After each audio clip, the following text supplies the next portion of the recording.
My name is Caroline. I am PhD student at Aeronautics Institute of Technology. My paper is Humanoid Walking for a Robot with Curved Foot.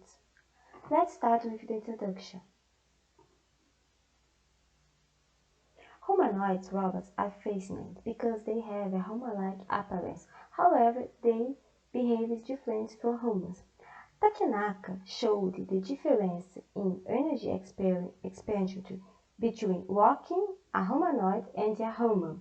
Collins showed the reasons why robots spend so much energy. About the mathematical model, Kajita in 21 showed a simplified model, especially 3D linear inverted pendulum. Kajita in 2003 used a preview control of zero-moment point technique, which is a method of bipedal walking based on model-based control. Our inspiration in this work came from biomechanics. Analysts analyzed the motion of a wheel in a human foot. He examined the energy cost of a walk for different foot curves. In 2013, Adexik and co developed a dynamic walking model that predicts the energy effects change the foot length and foot radius. Our purpose for this paper is to create a new walking method that calculates feet trajectory through polynomial expressions to find the joint position of a full actuated robot. Our foot geometry consists of three parts. A cylindrical sector corresponds to the heel, a parallelepiped for the sole, and another cylindrical sector represents the toes. Our robots combine center of mass, plane using modified model predicted control to allow the oscillation vertical of the cone. For the mathematical model, we modified the final zero-moment point equations. We make this modification to have a linear time variance system, since the height of the cone is prescribed. Px represents the CMP in the x direction. Py represents the ZMP in the right direction. X is the cone in the x direction.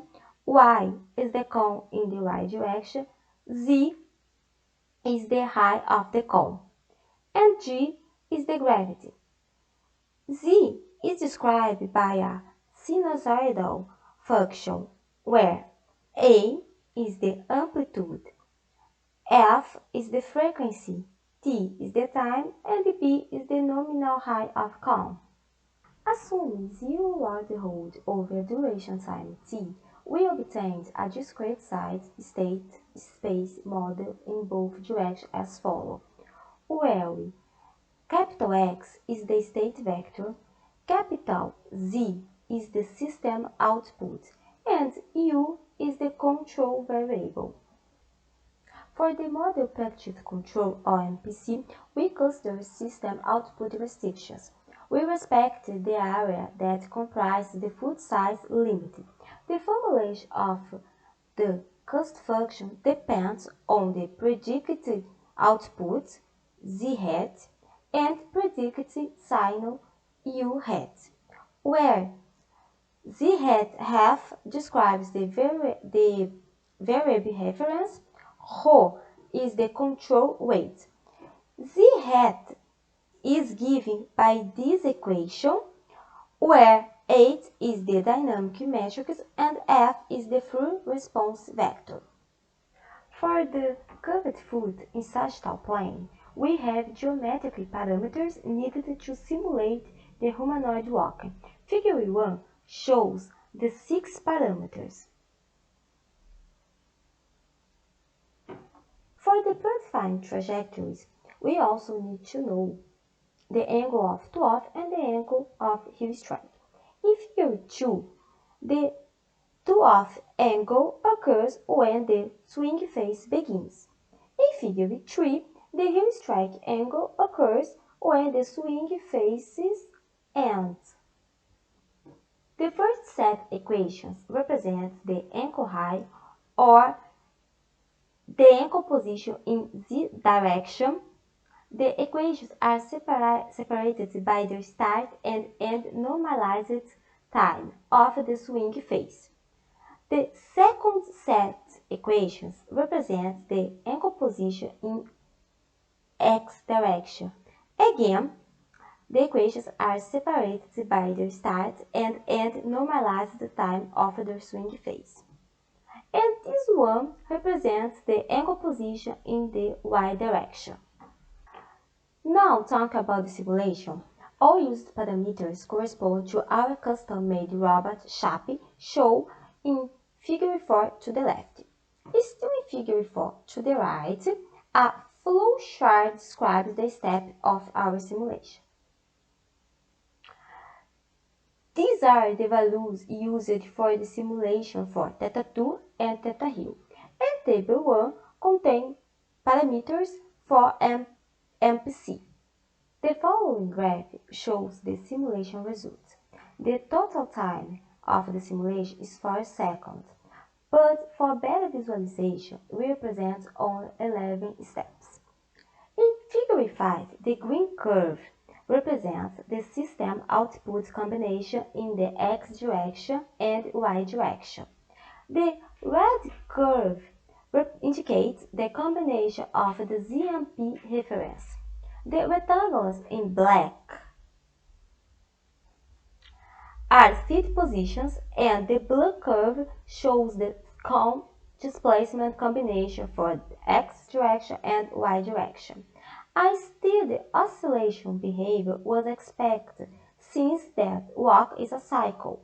The CMP stays at the edge of the foot because we use a formulation that moves the CMP during the step for better energy efficiency.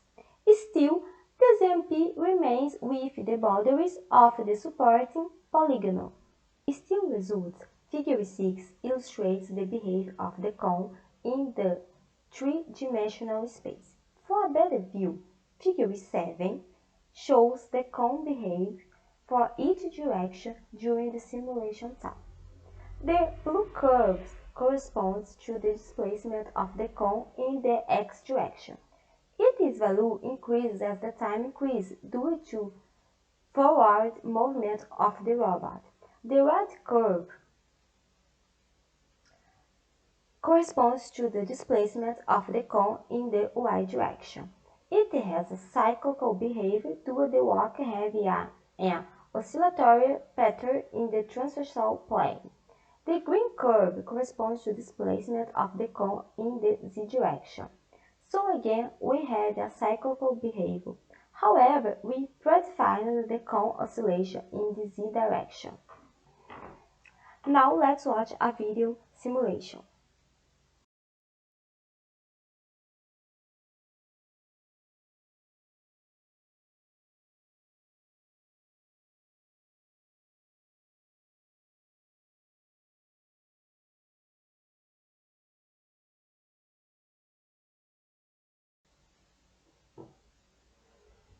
We note during the entry movements of one foot, the other foot remains flat on the ground. Conclusion. Our gait proved to be stable. The trajectories that provide the robot's foot roll similar to a wheel left our robot with a walk more similar to humans. We believe we create a more energy-efficient walk method. For future work, we intend to make our gait model unidirectional. Furthermore, we expect to measure the energy used for the full gait using all the rope dynamics in a realistic simulator, such as GAZI.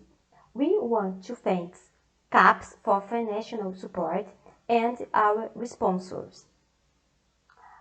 These are the references used in the presentation. Thanks.